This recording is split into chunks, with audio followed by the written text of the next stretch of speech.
બગદાણામાં કોળી સમાજના આગેવાન નવનીત બાલદિયા પર થયેલા હુમલા મામલે હવે મોટો વળાંક સામે આવ્યો છે, કારણ કે એસઆઈટીની તપાસમાં વધુ બે વ્યક્તિઓની સાથે કથિત કલાકાર માયાભાઈ આહિરના પુત્ર જયરાજ આહિર સુધી તપાસ પહોંચી હોવાનું જાણવા મળ્યું છે, જેના કારણે લાંબા સમયથી ન્યાયની રાહ જોઈ રહેલા કોળી સમાજમાં સંતોષ અને આશાની લાગણી જોવા મળી રહી છે. પરંતુ સાથે હવે સવાલ એ પણ ઊભો થયો છે કે એસઆઈટી જયરાજ આહિરની પૂછપરછમાં કયા મુદ્દા પર પ્રશ્ન કરશે અને નવનીત બાલદિયા દ્વારા રજૂ કરાયેલા પુરાવાઓમાં એવું શું છે કે જેના આધારે આખરે તપાસ આ દિશામાં આગળ વધી છે.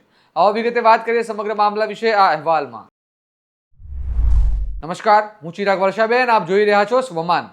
બગદાણા વિવાદ શરૂઆતથી જ રાજ્યના રાજકારણ અને સમાજ બંને માટે ચર્ચાનું કેન્દ્ર રહ્યો છે, કારણ કે નવનીત બાલદિયા પર થયેલા આ હુમલા બાદ કોળી સમાજ સતત આક્ષેપો કરી રહ્યો છે કે મુખ્ય આરોપી તરીકે તેઓ જે નામ લઈ રહ્યા છે તે જયરાજ આહિર સુધી તપાસ પહોંચતી નથી, અને આ કારણે તંત્ર અને પોલીસની ભૂમિકા પર પણ ગંભીર સવાલો ઊભા થયા હતા. એટલું જ નહીં, આ મામલે તત્કાલીન પીઆઈ ડીવી ડાંગરની બદલી કરવામાં આવી અને કોળી સમાજના આગેવાનોની સરકાર સાથે મુલાકાત બાદ એસઆઈટીની રચના કરવામાં આવી હતી. પરંતુ એસઆઈટી બન્યા બાદ પણ 15 દિવસથી વધુ સમય સુધી જયરાજ આહિર સુધી તપાસ ન પહોંચતા ફરી રોષ જોવા મળ્યો હતો.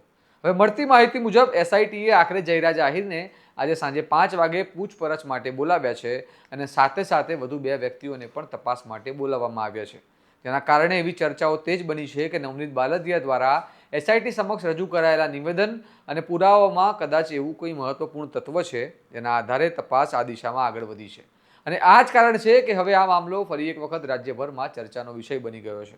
આ મામલે કોળી સમાજના આગેવાનોએ શું કહ્યું તે જુઓ. નમસ્કાર મિત્રો, હું છું ચેતન બારિયા, ગુજરાત હાઈકોર્ટ એડવોકેટ, અને અમારા સાથી મિત્ર પંકજભાઈ બી જાદવ અને સમગ્ર લીગલ ટીમ દ્વારા એક મહત્ત્વનો આધારભૂત અમને પુરાવો ધ્યાને આવ્યો છે.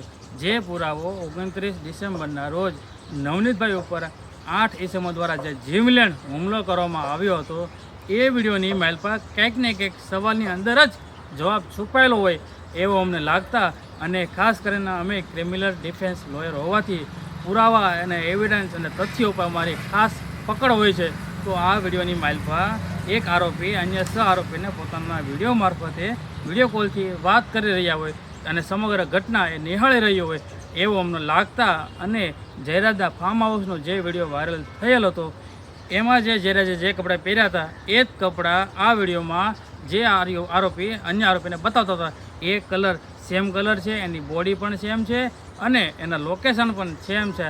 આના બેઝ ઉપર અમે સમગ્ર ગત રોજ એક વિડીયો વાયરલ કરેલ જે સમગ્ર ગુજરાતમાં તમામ વ્યક્તિએ જોયેલ, અને ખાસ કરીને એસઆઈટી ટીમના અધ્યક્ષ જયવીર ગઢવીને પણ એવું લાગેલ કે નહીં, કંઈક ને કંઈક આમાં પ્રાઇમા ફેસી એવિડન્સ છુપાયેલું છે, જેના બેઝ ઉપર જયરાજ આહિરને આજરોજ પોલીસ સ્ટેશનમાં એને નિવેદન માટે બોલાવેલ છે. તો સમગ્ર એસઆઈટી ટીમને હું ખૂબ અભિનંદન આપું છું, અને આમાં કોઈપણ જાતનું કાચું કપાય નહીં અને સમગ્ર ઘટના નિષ્પક્ષ રીતે અને તટસ્થ રીતે તપાસ કરવામાં આવે એવી મારી માંગ છે. અને સમગ્ર કોળી સમાજના તમામ આગેવાનો અને તમામ નેતાઓ અને સમગ્ર કાર્યકર્તાઓને મારે ખાસ વિનંતી છે કે આપણે આપણા સમાજના લોકોને એવી માહિતી આપીએ કે કોઈ જાતનું ઉગ્ર આંદોલન ન થાય, કોઈ જાતનો બર વિગ્રહ ન થાય.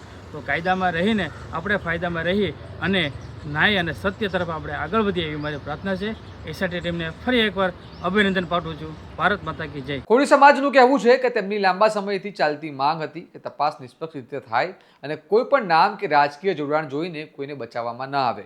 અને હવે જયરાજ આહિર સુધી એસઆઈટીની તપાસ પહોંચતા તેમને લાગે છે કે ન્યાયની દિશામાં એક પગલું આગળ વધ્યું છે. પરંતુ તેઓ સાથે એ પણ કહી રહ્યા છે કે સાચી જીત તો ત્યારે જ ગણાશે જ્યારે એસઆઈટીનો અંતિમ રિપોર્ટ આવે અને દોષિત સામે કાયદેસરની કાર્યવાહી થાય. સમગ્ર મામલે હવે સૌની નજર એસઆઈટીના રિપોર્ટ પર છે, કારણ કે તેમાંથી જ સ્પષ્ટ થશે કે આ હુમલો એક સામાન્ય ઘટના હતી કે પછી કોઈ મોટા કાવતરાનો ભાગ, અને શું આ પ્રક્રિયામાં કોઈ અધિકારીઓ કે રાજકીય દબાણ સામેલ હતું કે નહીં. આ તમામ સવાલોના જવાબ આવનારા દિવસોમાં મળશે. તમારું આ મામલે શું મંતવ્ય છે તેમને કમેન્ટ કરીને જણાવો. સ્વમાનની ચેનલને લાઇક કરો, આ વિડીયોને શેર કરો અને તમારી વાત કરતી સ્વમાનની ચેનલને સબસ્ક્રાઇબ કરો. નમસ્કાર.